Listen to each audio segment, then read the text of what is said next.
اللہ کے رسول علیہ السلام نے مکہ سے ہجرت کر کے آپ جب مدینہ تشریف لے گئے تو آپ نے 2 صحابہ کرام کو بھیجا، وہ گئے اور مدینہ منورہ سے اہل بیت اور خاص طور سے حضرت فاطمہ رضی اللہ تعالیٰ عنہا کو لے کر کے مدینے میں آئے، مدینہ منورہ میں پہنچے ہیں۔ اللہ کے رسول علیہ السلام ہجرت کا جو ہے وہ ابھی 1 سال گزرا ہے، ہجرت کے غالباً دوسرے سال کے اندر ایک روایت کے مطابق حضرت ابوبکر صدیق نے، حضرت عمر فاروق نے، مختلف صحابہ نے حضرت فاطمہ کے لیے رشتہ مانگا، لیکن رشتہ منظور نہ ہوا، کیونکہ اللہ کے رسول علیہ السلام نے اپنی جتنی بیٹیوں کا نکاح کیا اللہ کی مرضی کے مطابق کیا۔ خود میرے آقا ارشاد فرماتے ہیں میں نے اپنی کسی بیٹی کا نکاح اللہ کی مرضی کے بغیر نہیں کیا۔ اب رب کی مرضی کیا تھی؟ حضرت علی رضی اللہ تعالیٰ عنہ اپنے جو ہے وہ سواریوں کے پاس میں موجود ہیں، حضرت ابوبکر صدیق اور حضرت عمر فاروق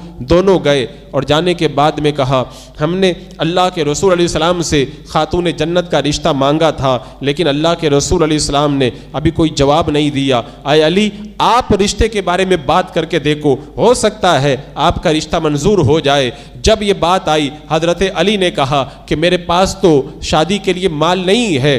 ان دونوں حضرات نے تسلی دی اس کا انتظام ہم کریں گے، آپ جا کے پہلے رشتے کی بات تو کرو۔ حضرت علی شیر خدا رضی اللہ تعالیٰ عنہ جنہوں نے پرورش پائی تھی اللہ کے رسول علیہ السلام کے مقدس زیر سائے میں، اور اللہ کے رسول علیہ السلام نے بچپن ہی میں حضرت علی کو پالنے کے لیے اپنی پرورش کے اندر لے لیا تھا، اللہ کے رسول علیہ السلام کو بچپن سے دیکھتے ہوئے آئے تھے، کتنا کچھ انہوں نے فیض پایا تھا۔ آج وہی رشتہ مانگنے کے لیے میرے آقا علیہ السلام کی بارگاہ میں پہنچے ہیں، اور جا کر کے جب بات کی تو اللہ کے رسول علیہ السلام نے فرمایا علی تمہارے پاس میں کیا ہے؟ عرض کیا حضور گھوڑا ہے، زرہ ہے، تلوار ہے۔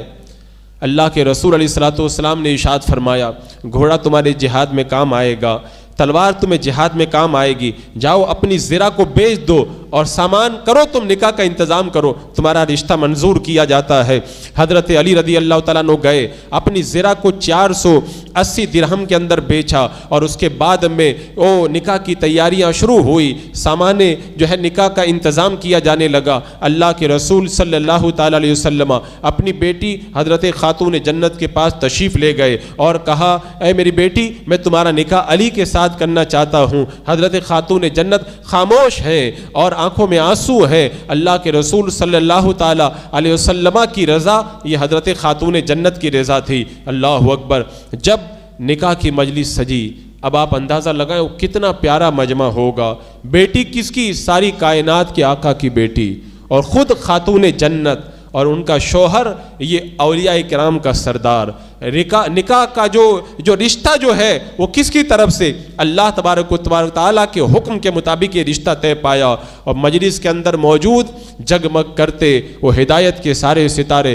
ایسی نکاح کی محفل چشم فلک نے کبھی مشاہدہ کی ہوگی۔ اس مقدس محفل کے اندر صحابہ موجود ہیں، حضرت علی شیر خدا بھی ہیں۔ اللہ کے رسول علیہ السلام نے حضرت علی کا نکاح حضرت سیدہ خاتون جنت کے ساتھ میں پڑھایا، اور اس نکاح کے اندر جو مہر رکھا گیا وہ تقریباً 150 تولہ چاندی بنتی تھی، اور وہاں پر جو جہیز کے نام پہ دیا گیا بڑا مختصر سا جہیز تھا۔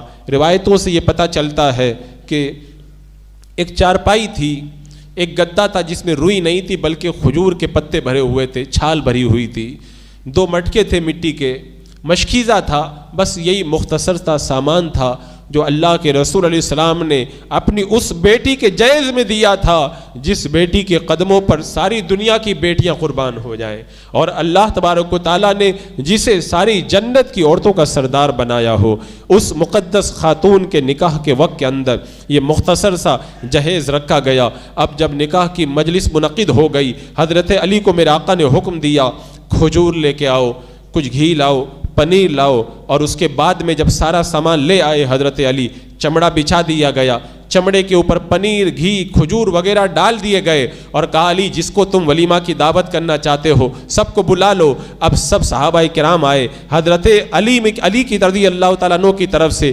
ولیمے کی دعوت ہو رہی ہے۔ میرے آقا صلی اللہ تعالیٰ علیہ وسلم نے اپنی بیٹی کو رخصت کیا۔ آپ اس منظر کو ذرا تصور کریں، وہ کیسا منظر ہوگا جب کائنات کے آقا کی بیٹی، جنتی عورتوں کی سردار، آج رخصت ہو کر کے اپنے شوہر کے گھر پہ جا رہی تھی۔ جب حضرت خاتون جنت حضرت علی کے گھر پہ گئی، وہ مکان معلوم ہے کیسا تھا؟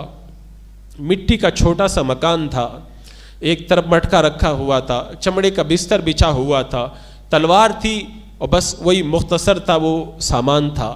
اس مکان میں خاتون جنت کی بیٹی رخصت ہو کر کے گئی۔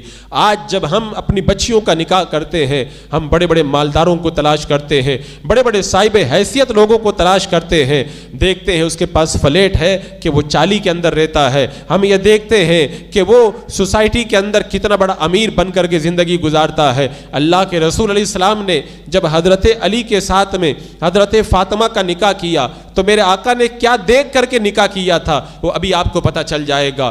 جب حضرت خاتون جنت رخصت ہو کر کے حضرت علی کے مکان میں گئی، میرے آقا صلی اللہ تعالیٰ علیہ وسلم حضرت علی کے مکان پہ تشریف لے جاتے ہیں، پانی منگاتے ہیں اور اس کے بعد میں پانی میں اپنا دست مبارک ڈالتے ہیں، پھر حضرت علی کو بلاتے ہیں، حضرت علی کے چہرے اور سینے پہ پانی چھڑک دیتے ہیں، حضرت فاطمہ کے جسم کے اوپر پانی چھڑک دیتے ہیں اور اس کے بعد میں میرے آقا فرماتے ہیں اے فاطمہ میں نے تمہارا نکاح عالم کے ساتھ میں کیا ہے، یعنی جو زیادہ علم والا شخص ہے اس کے ساتھ میں نے تمہارا نکاح کر دیا ہے۔ میرے آقا علیہ السلام نے بتا دیا کہ نکاح کے وقت میں نے مال نہیں دیکھا، میں نے کوئی اور منصب نہیں دیکھا، میں نے یہ دیکھا کہ علی علم والے ہیں اور علم والے کے ساتھ میں فاطمہ میں نے تمہارا نکاح کر دیا ہے۔ اور حضرت علی کے علم کا عالم کیا ہے؟ خود حضرت علی فرماتے ہیں کہ پورے قرآن کا جتنا علم ہے وہ سارا کا سارا علم بسم اللہ الرحمن الرحیم میں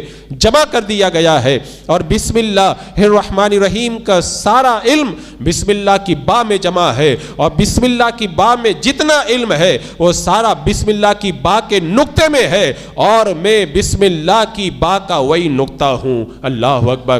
اور حضرت علی کے علم کا یہ عالم ہے، جب گھوڑے پہ سوار ہوتے تھے تو اپنا ایک قدم جب گھوڑے کی رکاب میں رکھتے تو قرآن مقدس پڑھنا شروع کرتے، اور پڑھتے پڑھتے جب دوسرا قدم گھوڑے پہ رکھتے تھے پورا قرآن پاک ختم فرما دیا کرتے تھے۔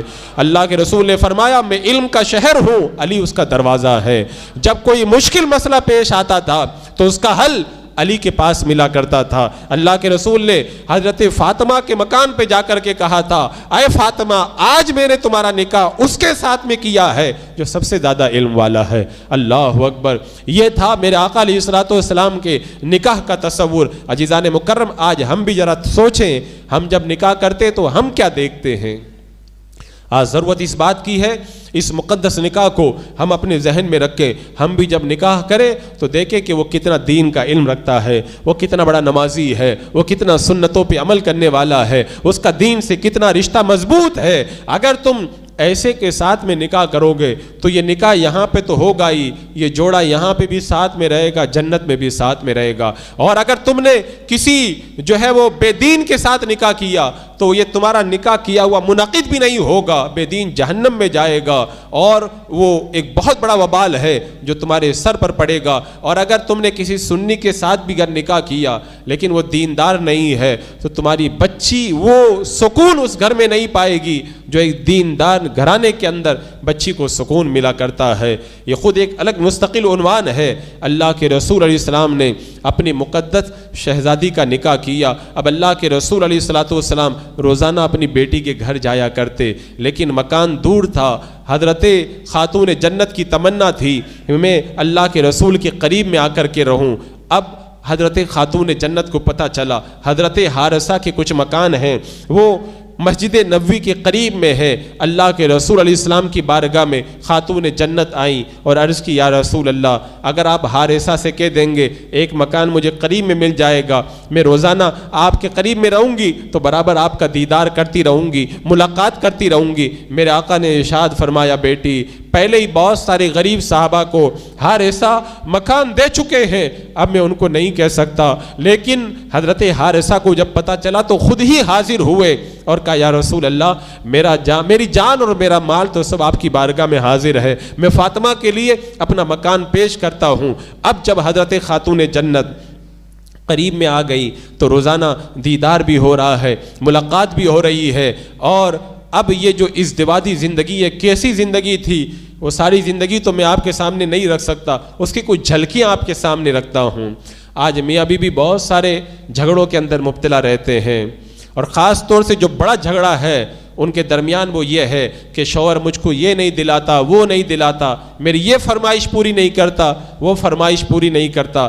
میرے آقا صلی اللہ تعالیٰ علیہ وسلم اپنی بیٹی فاطمہ کے مکان پہ تشریف لے گئے، اپنی بیٹی کو آواز دی، اندر سے خاتون جنت نے کہا یا رسول اللہ ساتھ میں کوئی اور ہے؟ میرے آقا نے فرمایا ہاں ایک اور صحابی بھی ساتھ میں ہے۔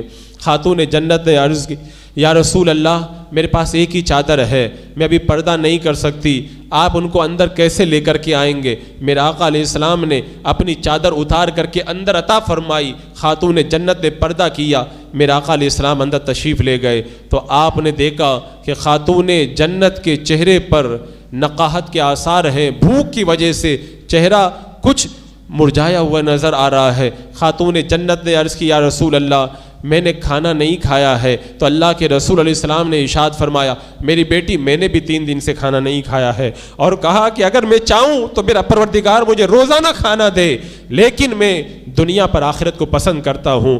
میرے آقا علیہ السلام نے بتا دیا یہ جو فاقہ ہے میں نے اپنی پسند سے اس کو پسند کیا ہے، اگر میں چاہوں تو میرا رب مجھے روزانہ طرح طرح کی نعمتوں سے مالا مال فرمائے۔ ایک بار اللہ کے رسول علیہ السلام اپنی بیٹی کے مکان پہ تشریف لے گئے تو دیکھا کہ جسم کے اوپر ایک کھال کئی پیبند لگے ہوئے ہیں، اسی چادر کو آپ اوڑے ہوئے ہیں، بھوک سے نڈال ہیں۔ اللہ کے رسول کی بارگاہ میں عرض کیا، میرے آقا علیہ السلام نے صبر کی تلقین فرمائی۔ ایک بار اور اللہ کے رسول علیہ السلام تشریف لے گئے، خاتون جنت نے کہا یا رسول اللہ بھوک کی وجہ سے بڑی تکلیف ہو رہی ہے۔ میرے آقا علیہ السلام نے دعا فرمائی، اے اللہ تو میری بیٹی فاطمہ کو بھوک کی تکلیف سے بچا، بھوک کی تکلیف سے محفوظ فرما۔ خاتون جنت فرماتی ہے اس کے بعد میں پھر یہ ہوا، بھوک لگتی تھی لیکن بھوک کی وجہ سے مجھے تکلیف نہیں ہوتی تھی۔